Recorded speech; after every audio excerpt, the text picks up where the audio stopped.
Vryspraak, 'n potsending wat Christelike lewenswaarde koppel aan Afrikaner vryheid. In vennootskap met die Vryheidsstigting en die Begrond Instituut ondersoek ons hoe ware vryheid in ons persoonlike lewens en gemeenskappe gerealiseer kan word. Vryspraak, dis die klank van vryheid.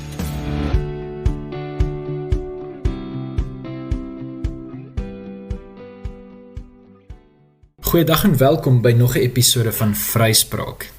Die program waar ons natuurlik oor die groot idees agter die alledaagse politieke idees praat. My naam is Paul Marits en dis my massiewe voorreg om vandag in die ateljee te verwelkom Professor Andrei Raad. En Professor Raad het heelwat dinge waarmee hy besig is, maar vanaand spesifiek gaan ons praat oor die idees van, kom ons sê nou maar, in my eie leektaal kan ons nou maar sê, die groot idees agter Suid-Afrika se politieke denke. Professor Raad is natuurlik die voorsitter van die VCAO sedert 1990 en ek gaan nou vir hom die vloer gee vir 'n paar inleidende gedagtes. Professor, dis vir ons heerlik om u by ons te hê en ek wil sommer wegspring met die eerste vraag en vir u vra, wat sou u sê, en is nou baie breë en heeltemal 'n onredelike vraag van my kant af, maar waar sou u sê kom Suid-Afrikaanse en dan dalk meer spesifieke Afrikaanse politieke denke inherent vandaan? Die agtergrond tot daardie antwoord, Paul, vind ons in die eerste plek binne die konteks van die skolastieke denke van die middeleeue.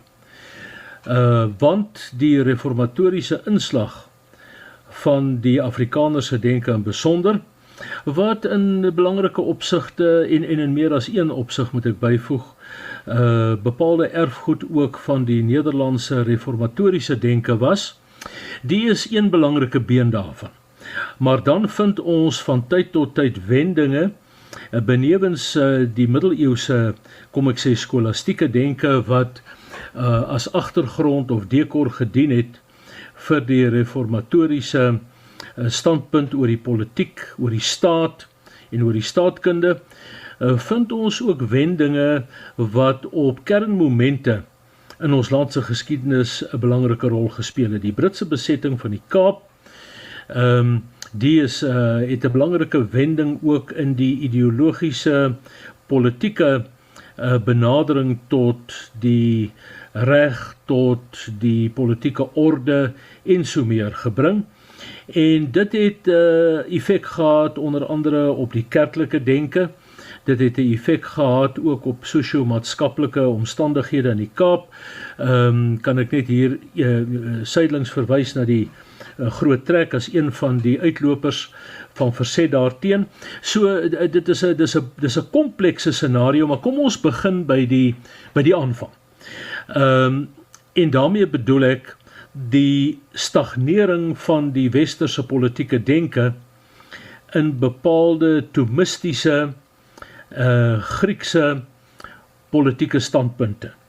En wanneer ek praat van Griekse politieke standpunte, praat ons van die erfenis van die klassieke Griekse denkers Plato en Aristoteles, Sokrates tot 'n mindere mate. En nou weet ons dat die skolastieke denke van Thomas Aquinas beslag gegee het aan wat genoem sou kon word 'n vertrekpunt of 'n grondmotief van natuur en genade. Met ander woorde, dat daar twee groot pilare onderliggend tot die skolastieke denke lê, en spesifiek dan by Thomas Aquinas, wat die vader ook van die skolastieke opvattings oor die staat en die politieke terrein was.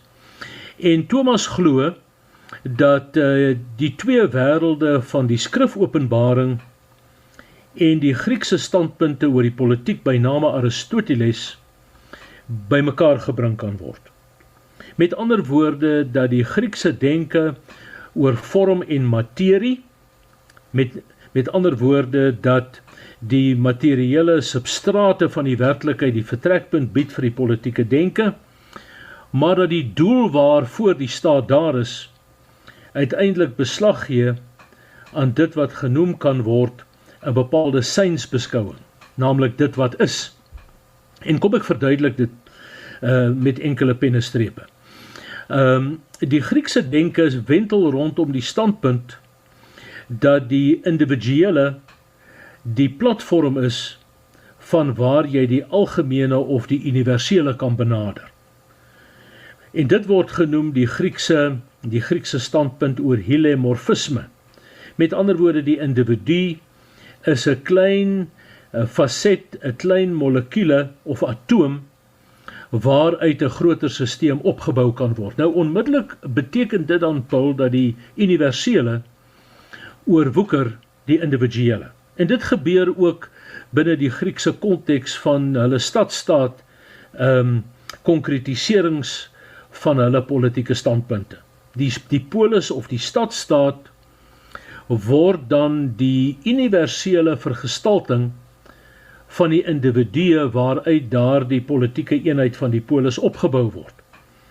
Die resultaat daarvan is dat die individu homself om sy vorm te verwesenlik of aan sy doel te beantwoord, moet volledig deel word ook van die politieke geheel.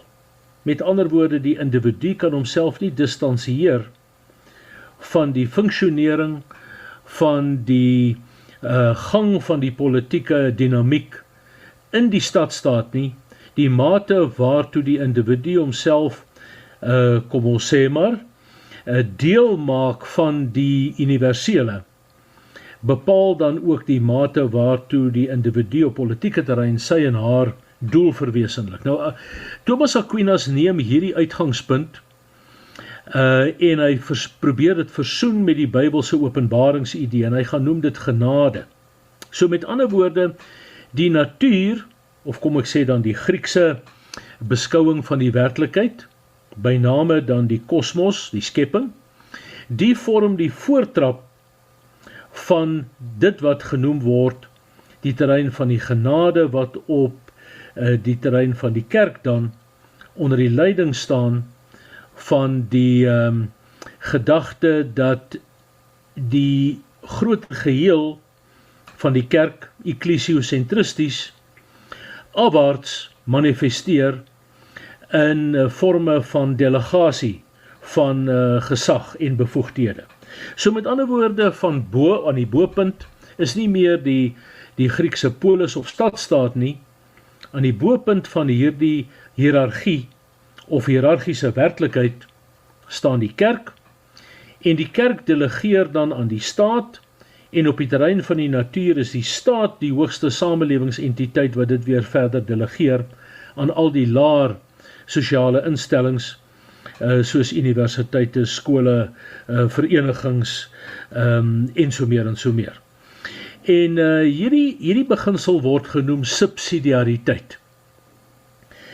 Die subsidiariteitsbeginsel wat in die praktyk toegepas is binne die konteks van die skolastieke denke, het natuurlik 'n bepaalde staatsuniversalisme tot gevolg gehad. Met ander woorde dat die staat in die middeleeue met die sanksie van die kerk die kompetensies, bevoegdhede, magte van ander samelewingsentiteite eintlik in homself opgeslurp het.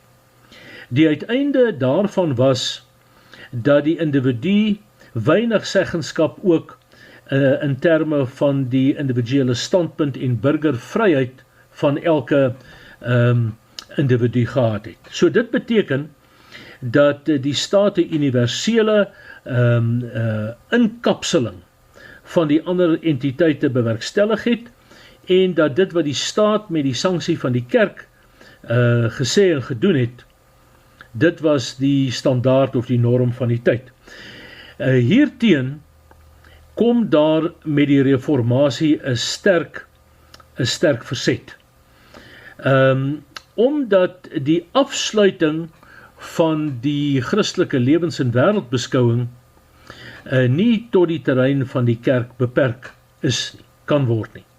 Luther se standpunte hieroor, wat hy reeds vanaf 1519 geformuleer het en in verskillende van sy monografieë beskryf het vir Calvin geïnspireer om die grondslag te lê van dit wat genoem sou kon word die vryheid en eie bevoegdheid van nie staatlike samelewingsinstellings.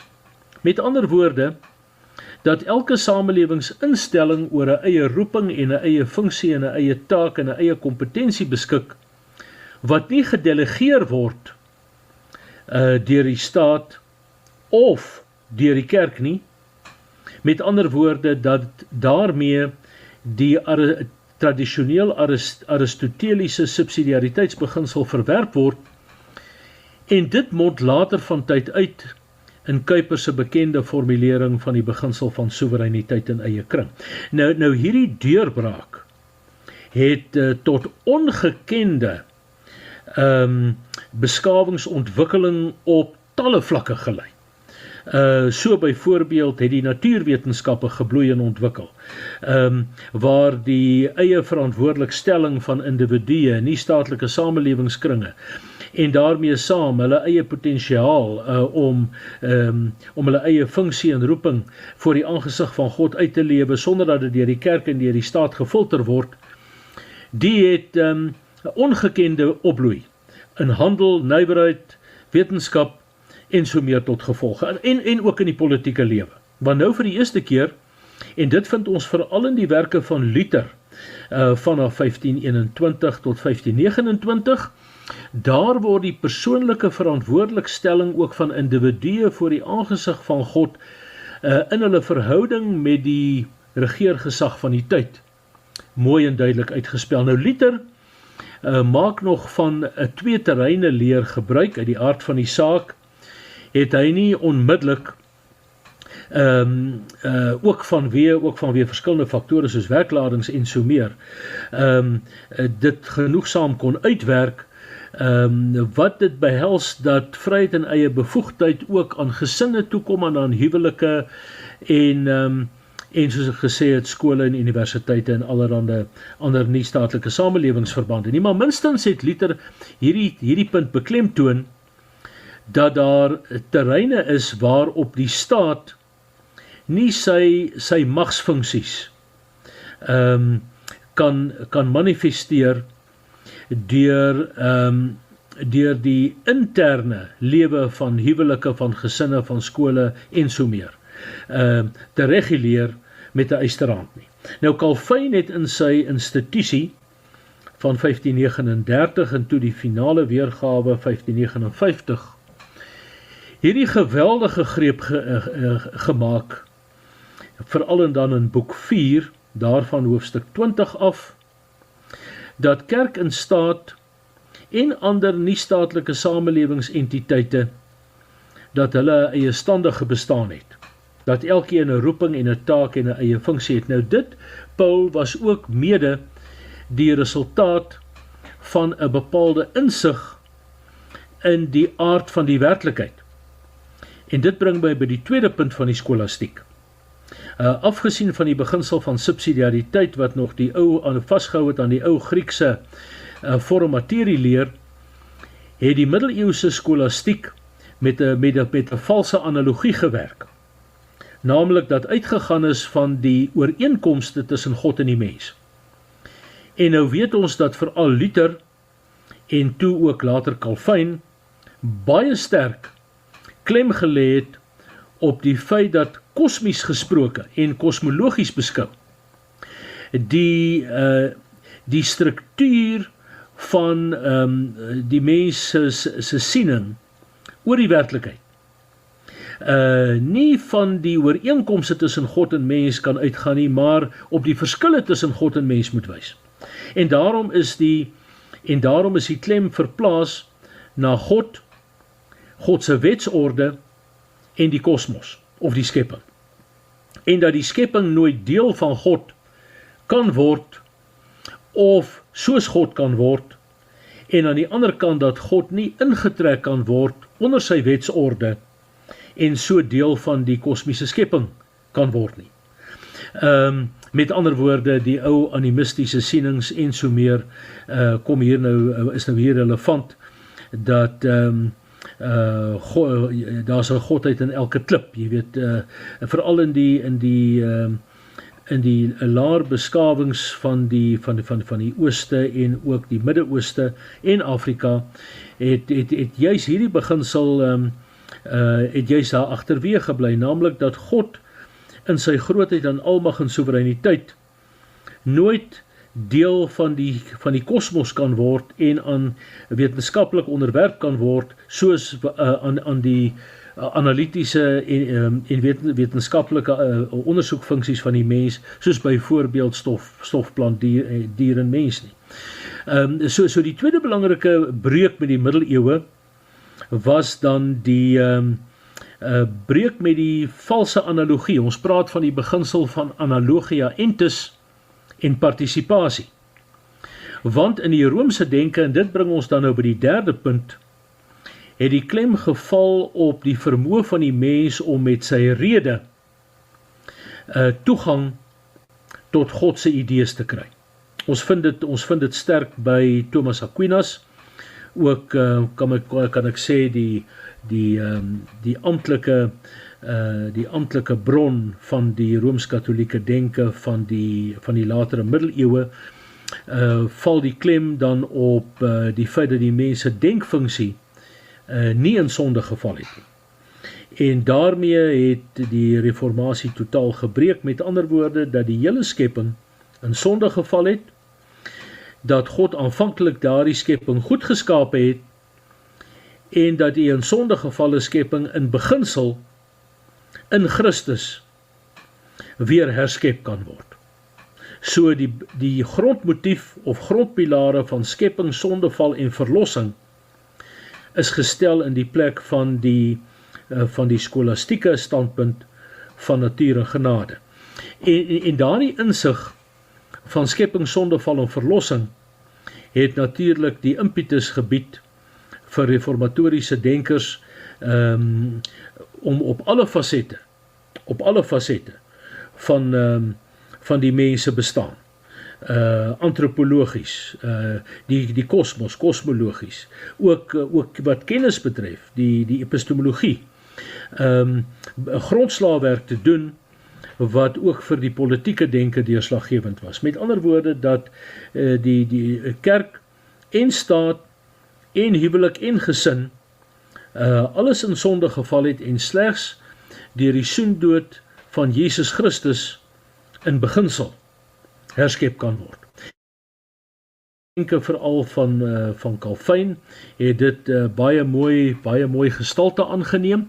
En dan kan ek net hier byvoeg, Paul, dat wanneer ons van die reformatoriese denke praat, dan praat ons van bydraes wat weier gaan as net Johannes Calvin. Hy het weliswaar die grondslag gelê vir die politieke denke veral in Nederland. Het was 'n sterk erfenis en die van Frankryk, van Calvin se denke.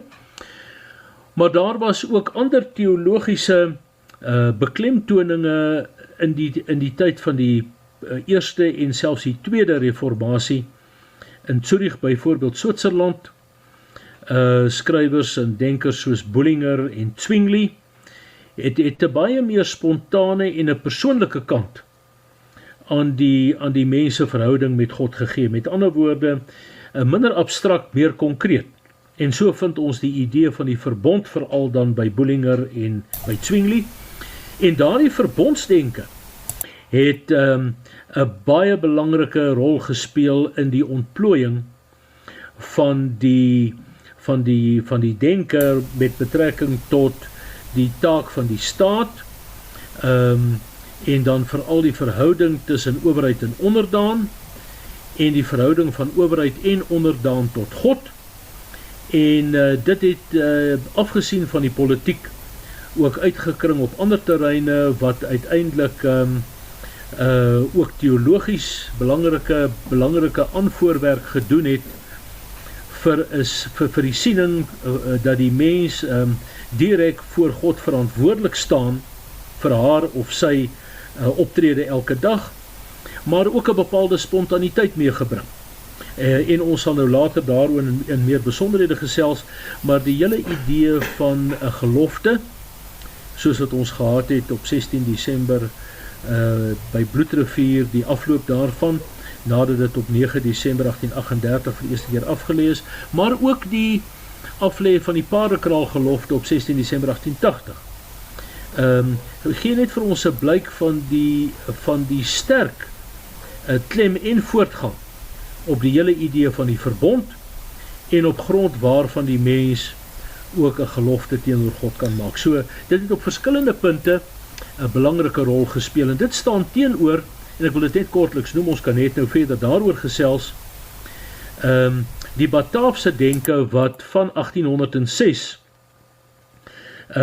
in die Kaap wortel geskiet het, nadat die Kaap onder Bataafse bewind was, en ons dink nou hier veral aan die invloed wat De Mist en Janssens met hulle libertaire denke aan die Kaap tot gevolg gehad het. Naamlik die klassieke idee dat individue hulle gesag oordra by wyse nie van 'n verbondsmatig nie, maar deur middel van 'n sosiale kontrak, en dat die staatsowerheid daarmee oorkoepelende en omvattende funksies kry tot die mate dat selfs die kerk aan die owerheid onderworpe is. Met ander woorde, eintlik 'n ommekeer van die skolastieke denke, en dan vind ons dat dit manifesteer in die eerste synode in 1824, waar die Kaapse owerheid die inisiatief neem om die synode van 1824 byeen te roep, en dan vind ons dat die staat selfs verteenwoordiging in die kerkraad kry.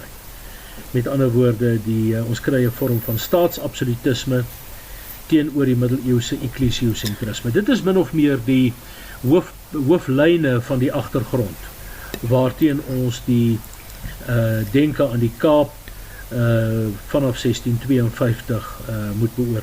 Sjoe, baie dankie professor, wat 'n absolute kosbare antwoord, en ek dink dit is so lekker om daai lyn te vat en werklik by Thomas van Aquino te begin en te gaan tot waar ons uiteindelik in 1824 in die Kaap bepaalde situasies het, bepaalde gebeurtenisse het wat natuurlik gebeur. As ek mag, wil ek ons dalk 'n oomblik terugneem, en ek wil na 'n paar momente verwys, en dit lei dan nou my volgende vraag aan u in.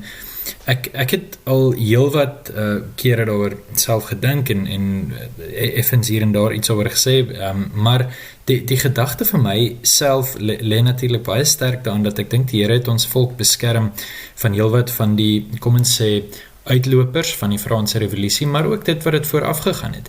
Die filosofiese idees byvoorbeeld van Rousseau en Voltaire, maar ook wat dit vooraf gegaan het. Miskien kan 'n mens sê dat dit wat ons van ja, natuurlik, ek meen Jan van Riebeeck land net na die 30-jarige oorlog in die Kaap, maar daarna vind heelwat vreemde goed in die Europese denke plaas.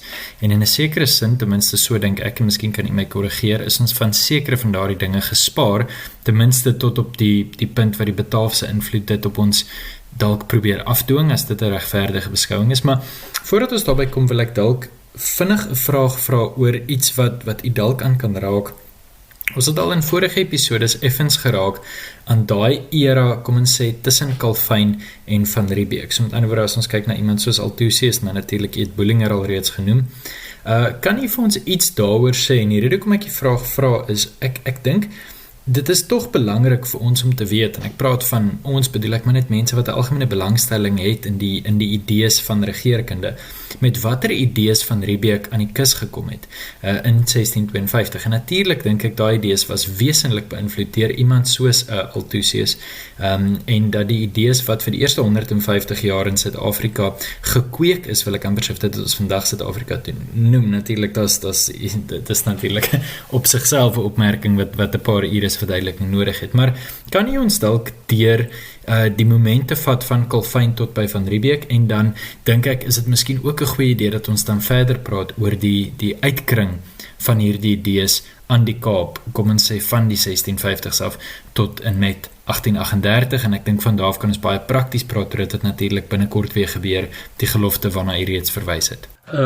Paul, kom ons beklemtoon dan dat die skolastieke dekor of agtergrond waarteen die reformatie beslag gekry het en verder ontplooi het totdat ons in 1652 aan die einde kom van 'n belangrike strydfase waarin Nederland betrokke was, nie net met Spanje nie, maar ook met Engeland. En daardie dekor is dan in die eerste instansie die samelewingsbeskouing van die middeleeue, waar ons gesê het, dit 'n hiërargiese vorm het, met ander woorde aan die bopunt is die magtigste instelling, en aan die onderpunt is die individu, en die individu kan net sy roeping verwesenlik as hy deel vorm van daardie magsinstelling aan die bopunt. Dit is 'n vorm van ekklesiosentrisme, het ons gesê, en die stelsel funksioneer op die basis van subsidiariteit. Met ander woorde, die burgervryheid wat ek en jy geniet, die word aan ons gedelegeer of vergun deur die kerk, en later dan in hierdie synshierargie, in hierdie piramidale hiërargie deur die staat. 'n tweede ene is daardie valse analogie, naamlik dat daar bepaalde ooreenkomste bestaan tussen God en die mens. Dit staan bekend as die skolastieke synsbeskouing. Met ander woorde, die individuele syn, die ontplooi totdat dit op die hoogste vlak van syn uiteindelik deel word van die idees van God. Met ander woorde, dat die mens toegang tot die waarheid kan kry deur sy verstand te gebruik. En dan die derde belangrike punt is dat die mens is nie net die uitvoerder van God se bevele nie, die mens werk saam met God as 'n synsentiteit, veral dan wat die mens se denke betref om beslag te gee ook aan die maatskaplike, kerklike, politieke werklikheid. So goed, so nou met die reformatie vind daar 'n breuk plaas wat al drie hierdie aspekte betref. Daar is nie meer 'n vertikale siening van die werklikheid nie, en in besonder van die samelewing nie, maar die hele werklikheid lê horisontaal voor God oop. En dis 'n reuse ommekeer. Want elke entiteit en elke individu wat nou op 'n horisontale vlak voor God staan in 'n bepaalde verhouding direk voor die aangesig van God. So dit bring heeltemal 'n ander wending met betrekking tot verantwoordelikheid, met betrekking tot vryheid veral. Dan vryheid in 'n baie spesifieke sin. Vryheid naamlik om jou roeping te vervul. Met ander woorde, om dit wat in God se woord by wyse van opdrag vir die mens geld tot realisering te bring. En Luther het daaroor baie geskryf. So, daar's 'n nuwe vryheidsbeskouing. Dan vind ons dat die oppermag van die kerk word nou vervang met die kerk as 'n samelewingsentiteit wat saam met ander samelewingsinstellings en die mens hulle roeping vervul met 'n koninkryksvisie. Met ander woorde, die kerk is nie die koninkryk nie. Die kerk voer nie 'n boaardse bestaan nie. Die kerk is nie 'n transcendentale entiteit nie. Die kerk is ook 'n skepingsentiteit. Maar weliswaar met 'n eie taak en roeping. Nou, dit bring dan mee dat hierdie vryheidsbeskouing die werp dan die ou middeleeuse feodale sisteem tot 'n groot mate omver. Afgesien van die kerk ook maatskaplik. En nou weet ons dat die middeleeuse politieke denke was 'n baie gekompliseerde ene in die praktyk, naamlik dat feodale here volle seggenskap oor hulle vasale uitgeoefen het. En nou vind daar 'n baie belangrike wending plaas, wat ek nie sterk genoeg kan beklemtoon nie. Naamlik die Duitse boereopstand van 1525. En veral dan vanweë die uitbuiting, die ekonomiese eksploitasie van daardie boere. Bring hulle in opstand en van meet af aan was dit 'n baie ongelyke stryd. Luther het dit besef en hy het die boere baie sterk afgeraai om met hierdie opstand voort te gaan. Daar was ook sektariese, meer aktivistiese sektariese groepe wat die vlamme aangeblaas het. Maar hoe dit ook al sê, dis die eerste manifestasie van 'n vryheidsoorlog. En die boereopstand het Luther skerp veroordeel Maar ander reformatore het baie simpatie gehad met hierdie Duitse boere. Nou is dit interessant, Paul, dat, en ek is vir etlike jare al daarmee besig, om te bepaal tot watter mate stamvaders van Afrikaner families en stammoeders uit daardie gebiede kom wat die brandpunte van hierdie boere opstand was van 1525. En nou is dit interessant, dat baie van die stamvaders en moeders juis uit daardie gebiede gekom het waar die boere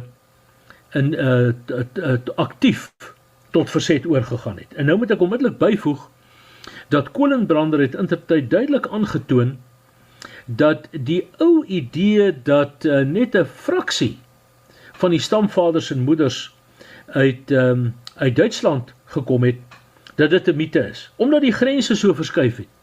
En dat uit die laalande waarvan hierdie opstande plaasgevind het, indertyd eintlik maar Duits was. So die Duitse komponent tot ons volkshuishouding histories gesproke was 'n reusagtige ene. En die Nederlandse komponent was in bepaalde opsigte kleiner as wat algemeen aanvaar word die geval te wees. So die invloed van daardie boereopstand, die ervaring van daardie vryheid, spesifiek dan wat burgervryheids belewenis betref, was 'n magistrale stap. Dit was die eerste groot ek wil nie die woord populisties gebruik nie, maar grondvlak verzet teen staatsabsolutisme en tirannie. By name daardie feodale here wat hulle vassale so geëksploiteer het. Nou, dit uit die aard van die saak, afgesien van die direkte impak wat dit gehad het, ook groot vrae na vore gebring. Onder andere die vraag, onder welke omstandighede sou dit geoorloof wees vir onderdane om hulle self teen tirannieke owerheid te verzet. En Bullinger, reeds in 1529, skryf hy 'n baie interessante drama met die titel Lucretia en Brutus. Dit appelleer op die geskiedenis van die Romeinse verkrachting deur daardie heerser en die verzet wat daaruit voortgespruit het. En daardie werk van Bullinger van 1529, daardie drama, was 'n baie belangrike katalisator om duidelikheid te kry oor die vraag onder welke omstandighede mag 'n tirannieke owerheid weerstaan word. Nou weet ons dat Calvin het baie sterk klem gelê op die feit dat individuele verzet afgewys word. Met ander woorde, dat slegs in erge gevalle van tirannieke optrede daar kollektiewe verzet moontlik is, maar dan deur verteenwoordigende liggame. En Calvin het vir daardie doel verwys na die euforie, die ampte van die volksmagistrate in Athene. Hy het daarin 'n voorbeeld gesien van verteenwoordigende volksverzet.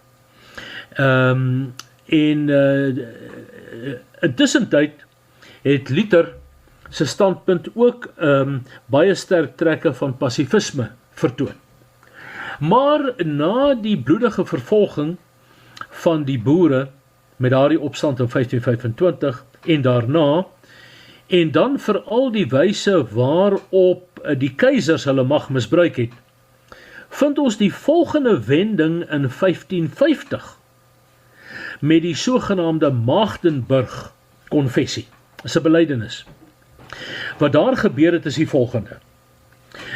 Die keiser in Duitsland het elke een van daardie stede onderwerp en die keiser het die Romeinse aanbiddingsforme en die Romeinse kerkorde op daardie stede afgedwing.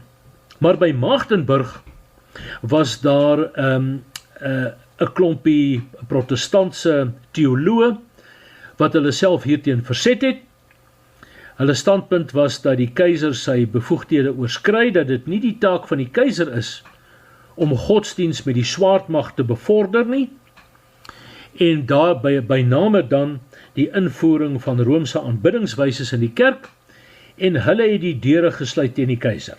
En hulle het vir bykans 2 jaar het hulle daardie beleg uitgestaan, totdat die keiser uiteindelik die aftog moes plaas. Nou, Magdeburg was 'n keerpunt.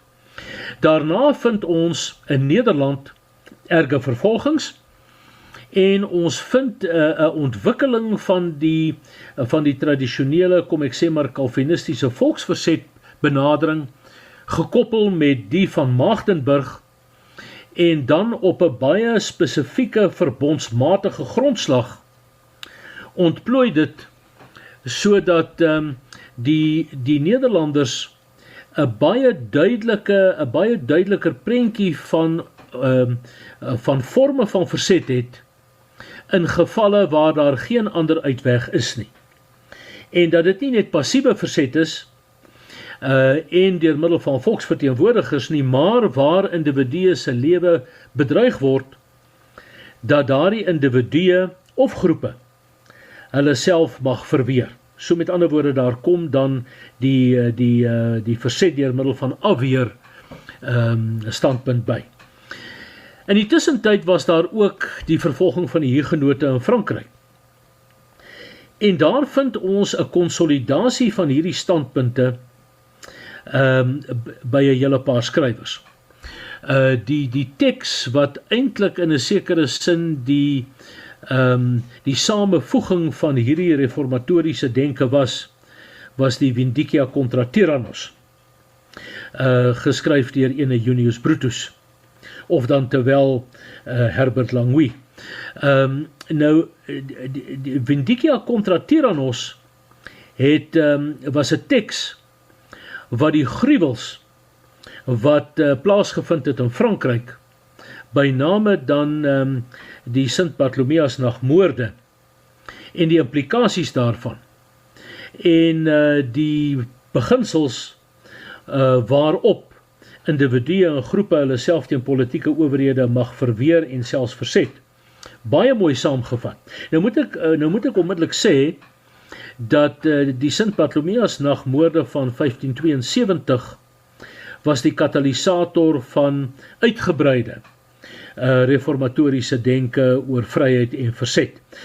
Theodorus Beza se Jus Magistratum was die impetus daarvoor. Nou, Beza voeg by die Calvinistiese tradisionele, kom ek sê maar, passiewe versetbeen, die aktiewe moontlikheid van verset in die geval van lewensbedreiging, ook die verbondsmatige plig tot verset onder bepaalde omstandighede. So Paul Theodorus Beza maak ook van verset 'n roeping onder bepaalde omstandighede. En dit het die reformatoriese denke 'n baie meer genuanceerde omvang met betrekking tot politieke verset gegee. Nou, Johannes Althusius se werk van 1603 bly die sentrale verwysingspunt wanneer dit by die ontwikkeling van reformatoriese denke in die Calvinistiese lyn kom, van 'n omvattende werk waar hy hierdie horisontale verantwoordelikstelling van die mens voor die aangesig van God, die taak van die staat as 'n verbondsinstelling en die roeping van individue om tirannie te gaan, baie mooi saamgevat het. Ek sou ook kon sê dat die beginsel van soewereiniteit in eie kring kry eintlik by Johannes Althusius sy eerste toespitsing. En Johannes Althusius se werk het op sy beurt weer tot velerlei ander werke aanleiding gegee waarin die praktiese implikasies hiervan uitgespel is. Nou, die praktiese implikasie hiervan is dat elke samelewingsentiteit het sy eie regsfeer, met eie woorde sy eie regsbelange. Individue beskik oor burgervryhede op grond van die feit dat hulle lede is van nie-staatlike samelewingsentiteite, en dat die staat nie daardie grense van nie-staatlike samelewingskringe mag oorskry nie. In sulke gevalle sou dit dan op tirannie neerkom. En gegeewe nou die sterk weerstand wat teen tirannieke optrede opgewek is in reformatoriese kringe, het dit onmiddellik die platform gebied vir 'n baie meer aktiewe beskouing van verzet. Maar in die tussentyd vind ons, afgesien van die skolastieke benadering waarmee die reformatie gebreek het, vanaf ongeveer 1500 die opkoms van die Renaissance. So met ander woorde, op daardie kruispunt, Paul, van middeleeuse denke, van die reformatoriese skeppingssondeval, herskeppingsmotief, vind ons nou 'n ander motief wat na vore kom, en dit nie 'n terugkeer na die woord, soos wat die reformatore beoog het nie, maar 'n breek daarmee. En die Renaissance verteenwoordig juist dit dan. En die nuwe dinamiek wat veral op die terrein van die natuurwetenskappe na vore gekom het, die oorwoeker nou die wetenskaps en die filosofiese toneel. René Descartes se as vader van, kom ek sê, hierdie verligte Renaissance denke, analyseer die werklikheid bloot in terme van die mense rede. Ons ken sy tradisionele uitgangspunt wat uiteindelik die beginsel van die Renaissance geword het, die Renaissance denke, naamlik ek dink, daarom bestaan ek, cogito ergo sum, ek dink, daarom bestaan ek. Die mense denke word nou die bron van waarheid, van norme en bepaal wat van die mens verwag word. Met ander woorde, 'n afskaling van die besef van die mense in sondegevalle rede. Die uiteinde daarvan was die ontluiking van die klassieke liberalisme,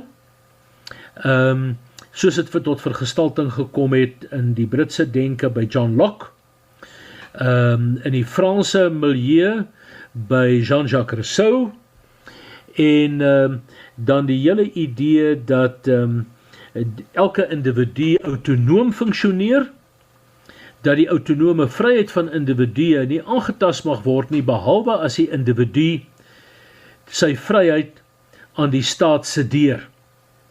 Met ander woorde, ons vind nou eintlik 'n omkeer van die klassieke middeleeuse denke. Nou is dit nie meer die staat wat bepaalde vryheid aan die individu delegeer nie, die individu delegeer nou sy vryheid aan die staat. En die vryheidsbeskouing wat daarmee gepaard gaan word dan so op grond van die rasionalistiese konstruksies van die tyd verduidelik, naamlik dat as elke individu autonoom bly, is daar chaos in die samelewing. So om orde te bewerkstellig, moet daar bepaal word wat die meerderheidswil is, die sogenaamde volent generaal in die Franse denke by Rousseau. En as jy nou daardie wiskundige optelsommetjie gemaak het, let wel, dit is nie 'n waarheidsnorm in terme van die skrif, dis 'n wiskundige norm. As 51% ten gunste van 'n bepaalde standpunt stem, dan is dit die norm. Dit is die sogenaamde beginsel van demokratisme, die demokratiese beginsel, word nou die norm, en aan die hand daarvan word die meerderheidswil dan deur die staat toegeëien, as sou dit die magsbasis wees waarop die staat funksioneer.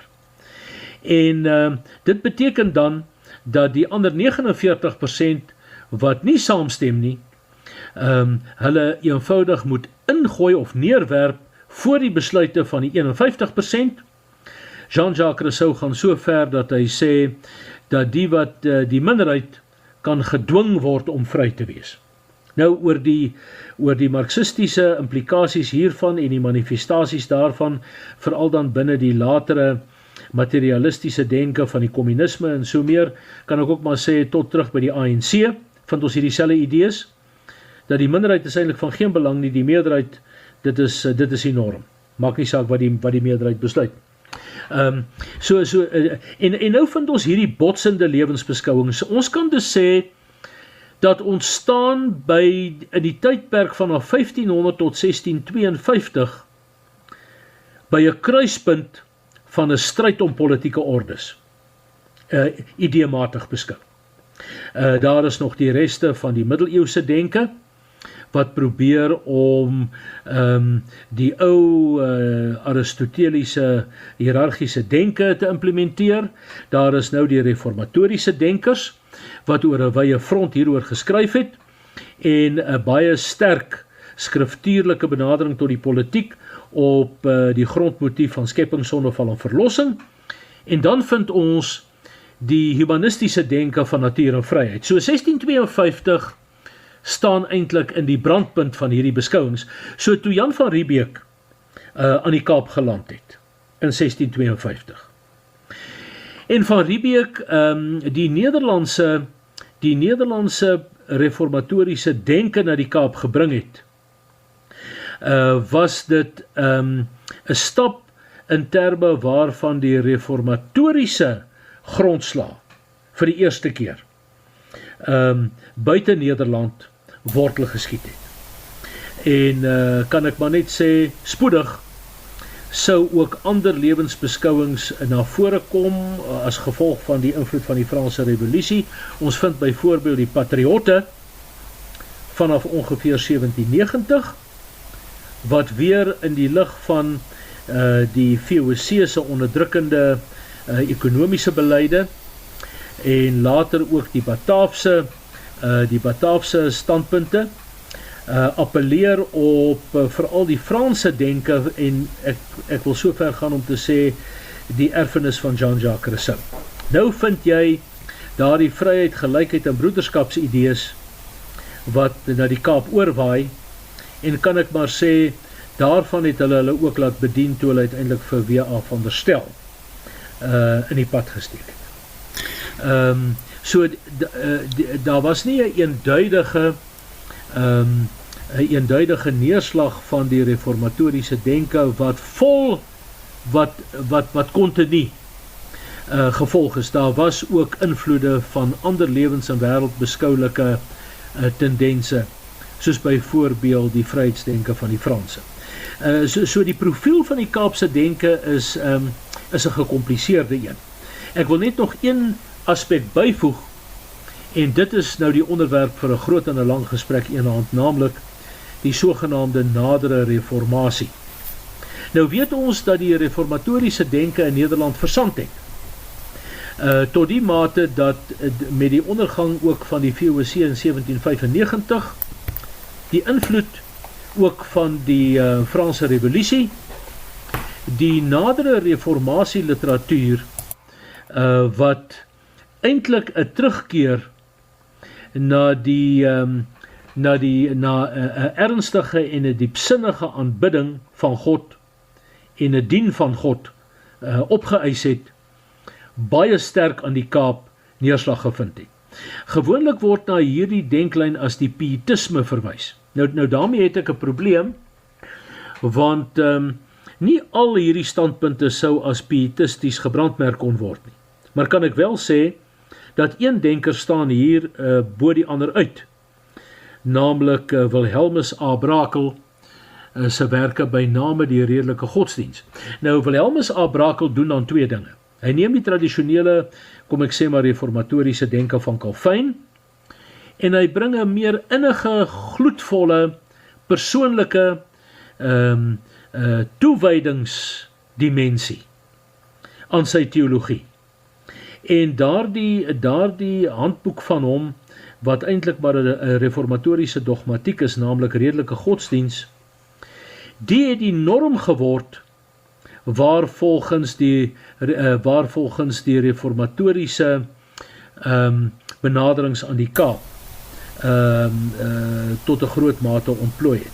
Soveel so dat ook in die Boererepublieke, jy weet, ek wil net hierdie een staaltjie vertel, dat in daardie stryd van 1857 af, in die Transvaalse Republiek, waar 'n geweldige onstabiliteit was, en by name dan die opkoms van die sogenaamde staatskerkgedagte, waar die hervormde kerk as staatskerk beskou is, en die gereformeerdes daarteen ook in verzet gekom het, en was daar ook van tyd tot tyd 'n burgeroorlog aktiwiteit soos in 1862 by Potchefstroom.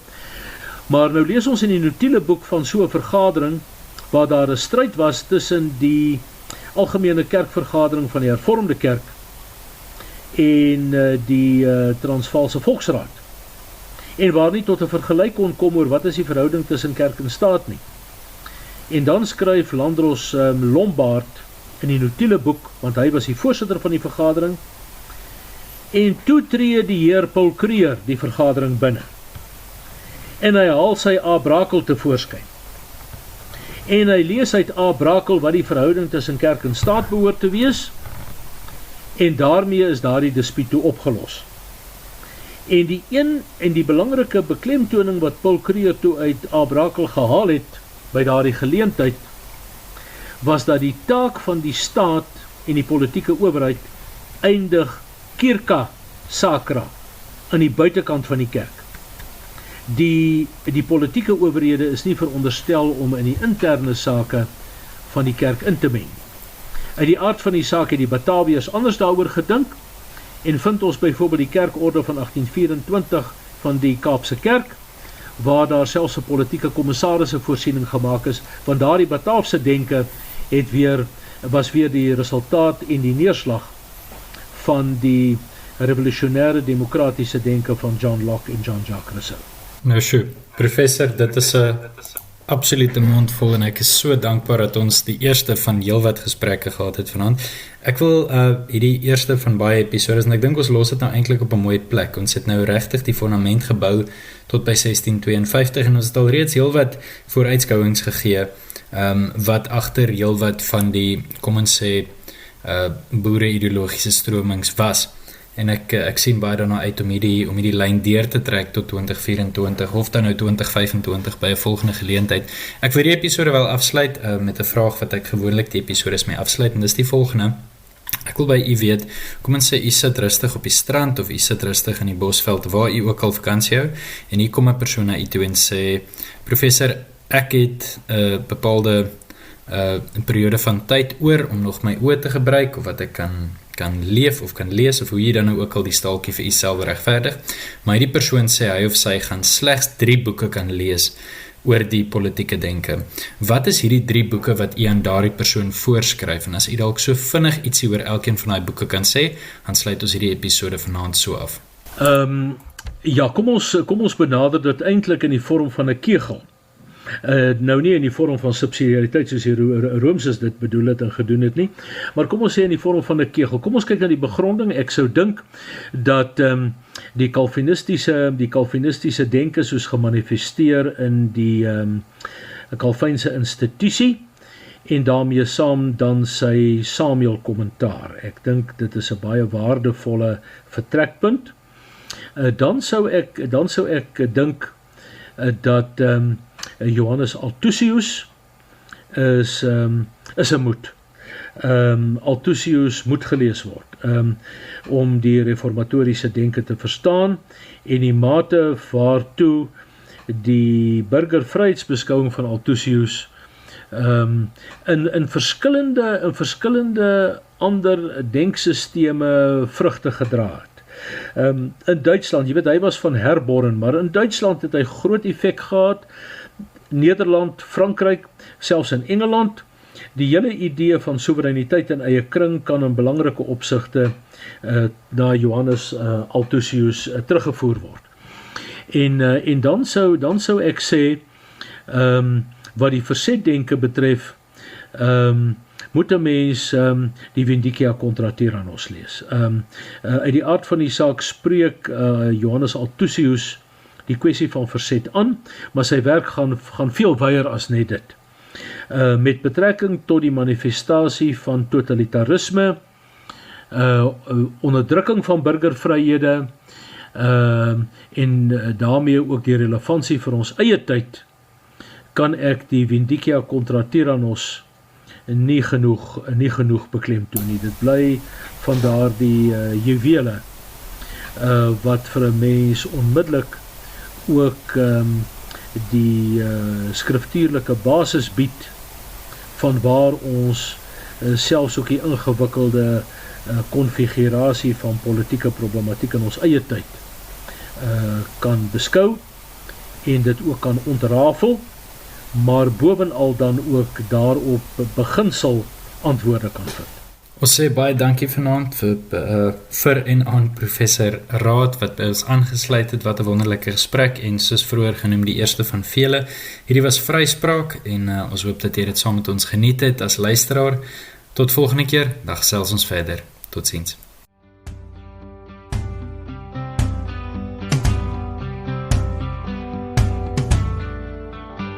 Vryspraak, 'n potsending wat Christelike lewenswaarde koppel aan Afrikaner vryheid. In vennootskap met die Vryheidsstigting en die Begrond Instituut ondersoek ons hoe ware vryheid in ons persoonlike lewens en gemeenskappe gerealiseer kan word. Vryspraak, dis die klank van vryheid.